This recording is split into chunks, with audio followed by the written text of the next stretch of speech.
What's going on, everybody? We are back here for our EA Play interview spectacular. From NHL 17, gameplay producer Ben Ross joins us today. Ben, how are you feeling? Good, thanks for having me in.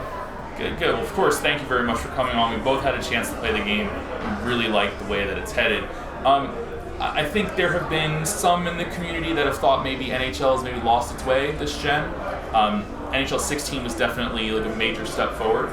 How is NHL 17 kind of moving the series forward even more and bringing it back to kind of the esteem that it was at, a few years ago? Yeah, like you say, we listen to the community. There's a ton of feedback all the time. So moving from 15 to 16, it was all about kind of getting that core back, making sure we had enough of the subtleties in each of the core pieces of gameplay, and passing, shooting, skating, hitting. And then with that, once it was back, now you get a ton more feedback about where people need more control and that kind of stuff. So again, focus on the foundation and all those pieces, and then try to see where we could add brand new gameplay features to make up for some deficiencies that people didn't have. And the number one things were too many short side goals, so we looked at some stuff around goalies, and then also just being able to cover the weak side, sort of like on those easy tapping one-timers when people felt that especially the AI defense kind of lost their way there. So we added net battles in as a feature to cover that, and then we also looked at sort of a reactionary versus blocking save system for our goalies so that they could be stronger on short side shots, but potentially even weaker when you're in sort of good scoring chances, because there was always kind of a battle of the goalies robbing you in cases where you felt like you should score, but the goalies had to be that good so you didn't score too many short side goals. So having this new mechanic is pretty awesome. They can get big and sort of throw a shoulder up if they need to when they have the angle. And they don't necessarily have to be as fast when they're making reactionary, more like limb-based saves. Yeah, one thing I noticed with the goalies especially is that there seems to be a lot more work done to positioning for the goalies. So I see a lot more positional saves. I see pucks coming off the goalie's chest, not necessarily just an animation where it's going in the glove. Kind of feels like this happens all the time.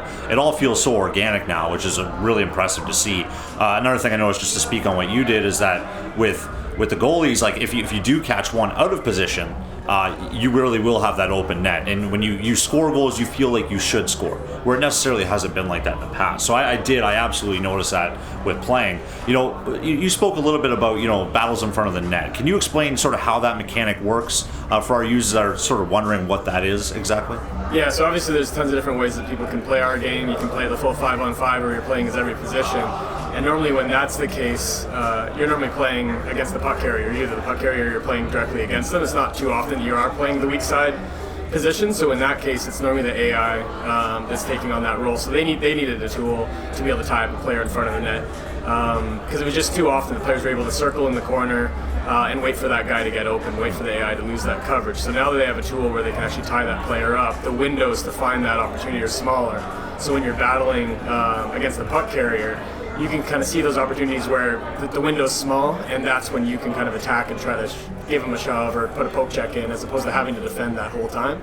But then when you're locked as a position or you are playing on that weak side, there's a whole mechanic there as well. You have buttons to actually either tie them up, like push, similar to the way the board play works. Okay, yep. You can hold the Y or triangle button down and actually sort of shove and hold that ground. Then the player can't move through sort of the space that you occupy, but they can leave anywhere else. Because when we've had sort of net battle mechanic in the game before, the number one complaint was that it felt like a two-player system. Players felt kind of locked and it felt too canned. So the number one thing was that it still felt organic and hit all those pieces that you said just around the gameplay feeling organic itself. We didn't want else and add in the mechanic that went against that. But then you've got, once you are locked in there, if the player is standing his ground, you have a button to be able to tie up a stick. If you're pushing him out too far and he feels like there's a gap behind, he can press the spin button and roll off of you.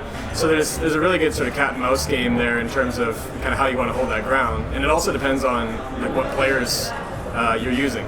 It's going to be much easier to push a player out of position if you're much more physically strong than they are in vigor and stronger. So if you can do that, that's great. But if not, then you're just adding to the screen for your goaltender as well. So we look back at kind of the screen effects on goalies, making sure that they were going to be affected by multiple bodies in front. So it isn't just a matter of tying up a player, because it could be a negative as well if for some reason you can't move that body. This feels like it's going to add a huge dynamic to EASHL. Just having that kind of different play style involved. Can you speak a little bit? I know you're a gameplay designer, or gameplay producer, but can you speak a little bit on the changes that have kind of gone into EASHL? What players can expect this year when they're playing that mode? That seems to be everyone's favorite mode. So yeah, we're pretty excited about it.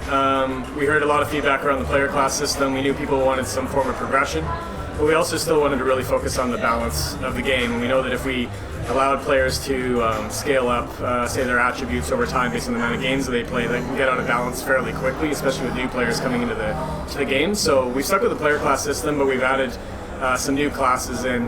Not really ready to reveal all of those quite yet because we're still balancing, but we're definitely going to be adding some new ones into the mix, taking feedback from the community, working closely with our Game Changes program to get those guys to test out what some of those new builds could potentially be and try to fill some of the gaps of why people wanted a bit more custom control. So say taking like a player class like a sniper or something like that and wishing they had a little bit more physicality. So maybe we would knock down their shot a little bit to give them a little bit more sort of balance and body checking and things like that. So like I say, not going into the details too much yet, but I think people will find that we're starting to fill the gaps by adding some more options there. And then we did have added a full progression system. So your team is now starting in kind of like a community rank. You've got jerseys that don't even have a logo on them, and you're working your way up and starting to kind of build that brand and identity for your team. And sort of with that comes the bragging rights. Eventually you're in like a state-of-the-art NHL facility with crazy goal horns and different things you can unlock and stanchions that light up when you score. And when people come into your building, it'll be kind of like, okay, I see, these guys have sort of more prestige than I have. So as people are working through, there's some things to chase outside of just the old sort of attribute system, which was kind of the rich get richer. So now there's some cool things to chase, and there's still kind of prestige there. But it doesn't necessarily all of a sudden change the balance of gameplay, which is something that's good for us. Very cool. So your studio is one of the ones that I feel like leads the way when it comes to like training and on-screen training and kind of tools and tips and ways to help out users who are maybe unfamiliar with the game or not necessarily experts in either hockey or in the NHL series.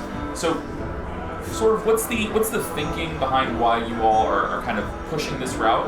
And then what have you done with NHL 17 to continue to build and expand on that?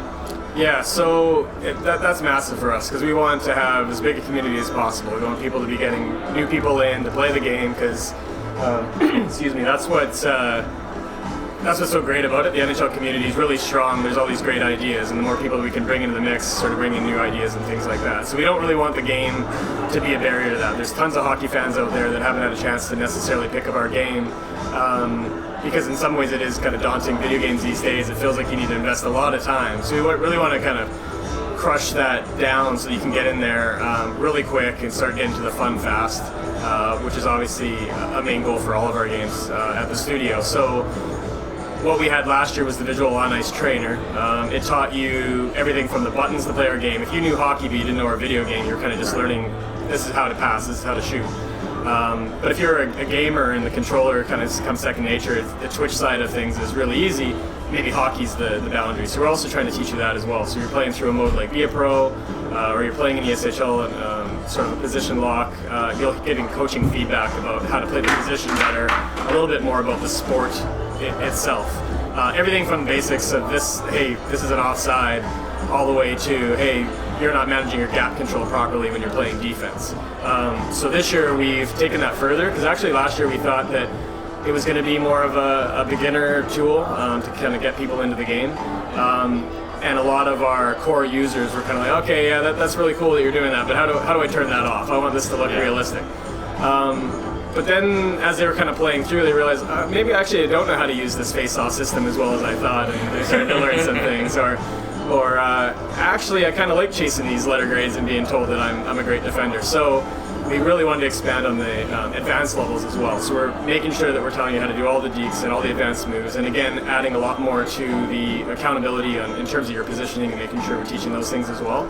And we're actually looking, the core fans will really like the fact that we're using that same system online to manage griefing. So if players are, for the same reason we can tell you whether you're offside and not, if you're kind of hanging out offside and kind of AFK, so to speak, we can potentially boot players from games and stuff like that. So that's all stuff that we're Not exactly sure like on how harsh we'll be on that, but we can use that system in that regard, and that's where we're working closely with our game changers to figure out where we can use that at the core level just as much as we are for sort of hospitality and onboarding.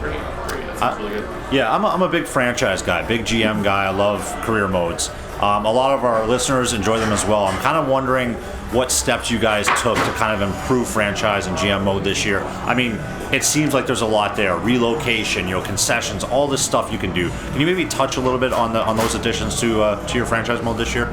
Yeah, so in the past it was GM mode and as you mentioned, franchise mode. So we've renamed it because it is that big. You now have a responsibility to your owner, and you do have to worry about the budgets and all those kind of things. So before you did have to worry about a salary cap, the money kind of felt like it just kind of grew on trees or whatever, and you could just kind of use it however you wanted. Now there's a responsibility for where that money's coming from, and you need to make sure that not only do you have a great sort of lineup to put on the ice, but the product you're putting out there and how successful you are will determine how much attendance you have, which ultimately results in revenue from ticket sales, and you're managing like how the price of your club seats versus your regular seats, how big's your club seat section. Some interesting things that like when people are going to their hometown arenas, all the stuff that they wish that would change, now they have that kind of in their hands, and it just opens up a whole new aspect when you're kind of answering to somebody else as opposed to only calling sort of those shots. And you mentioned relocation. If things get to a point where the only option is to, okay, let's really change things up and move the team, or even for some people, they've kind of been checking out our customization options. They're like, oh, I'm going to take a team back to Hartford, or I'm going to move a team to this city because I wish that they had an NHL franchise in Seattle, that kind of thing. That they'll be able to do that if they want to, and open up the full customization suite, which is a lot of those elements are what we use for the progression system within EA Sports Hockey League. But you can use them just the same way when you're building an arena, building a team, building jerseys from your home, your away, your alternate jersey, building a completely new brand or identity, or like I say, bringing back a team from the past that you wish was still in the league. So, we have had a chance to play the game, of course, here at EA Play. There's sort of like an intangible feel of the game that has a different feel this year, where things feel a little more grounded. And it's been this way actually with a lot of the EA Sports games this year, where they all feel a little more grounded, a little more realistic. What changes or adjustments have been made to the on-ice play to kind of give that thing that we can't really pinpoint? Yeah, so that's a tough one because it's really, we go through some of our change lists sometimes. We look at our core features. So when we said we added the new save system for goalies or net battles, there's a kind of key things that we can point to.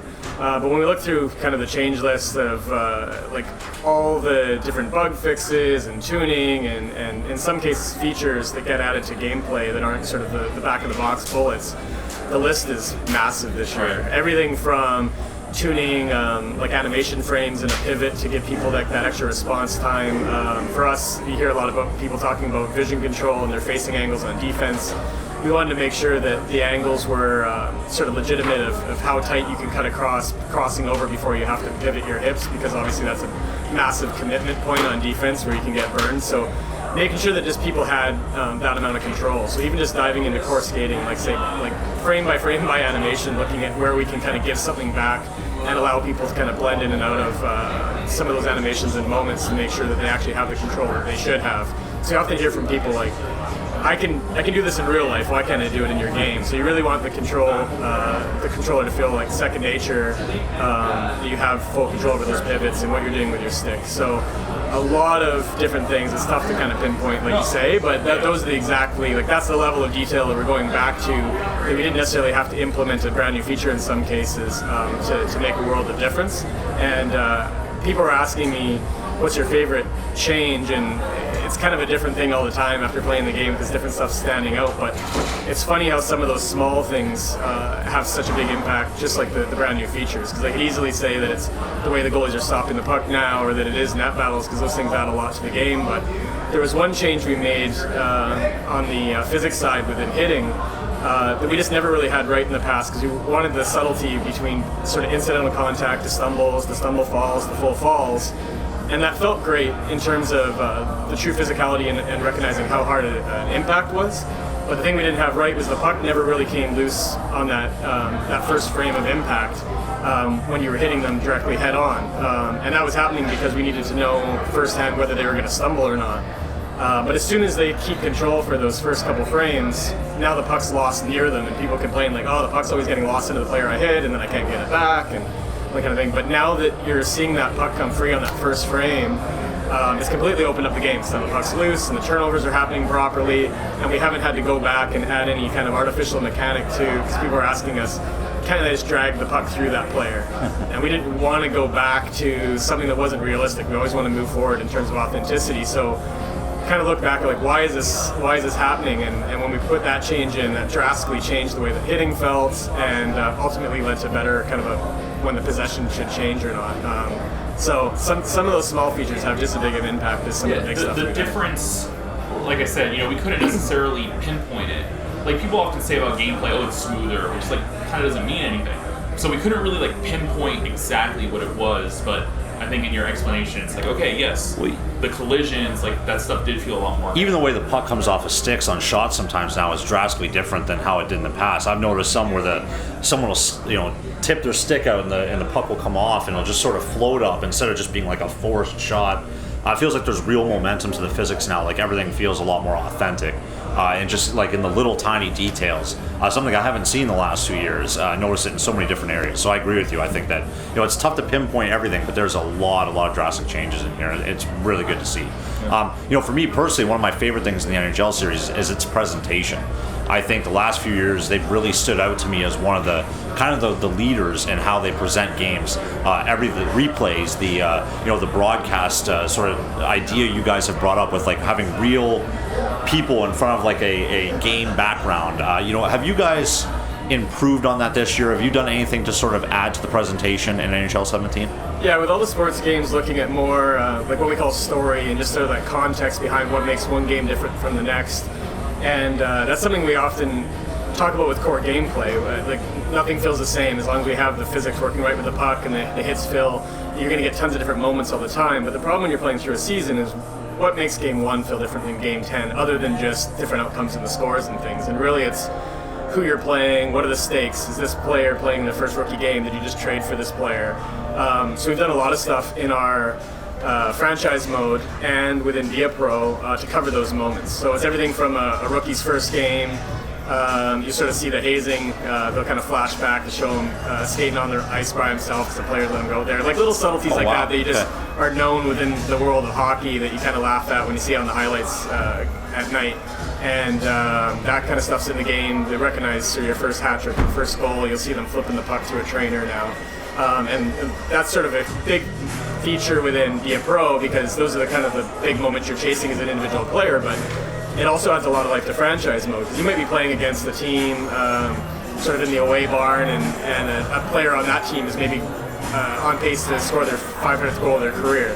So that could take place while you just happen to be playing that away team. Wow. So giving up that goal in another game is like, okay, yeah, great, it's a 4-2 goal or something like that. But now that goal has an immediate impact. The bench clears, the big sort of celebration around it. You'll see the team kind of making a big deal about it, and all of a sudden it feels like you're really living in that living, breathing hockey world where they're celebrating those players and sort of their accomplishments. So I think that kind of stuff takes it up a notch. Like you say, we've always focused on trying to have the right replays and that kind of thing, but really wanted to bring in that rich story and those moments that make hockey what it is. So, that's great. That's incredible. We don't want to take up too much of your time. One more quick question before you leave tonight. One question we've been asking all our designers, developers, producers that come in here, if you could have one sentence where you could define, your game, what would that be? Just one sentence or one quick kind of blurb, without going into too much detail. How would you define NHL 17 to our audience? The perfect sport for a video game. Wow. Okay. I think it's just that fast speed, hard-hitting action. We've got fighting and all that kind of stuff. When you bring people over, I find there's a lot of people that play our game that don't identify directly as sports fans, and it's cool for us too. Talking like when we talk to the league, when we talk to NHL. It's great to hear from them sometimes when they say people become a fan of the sport because of the video game, and I think it's because the video game itself the sport translates so well as a video game.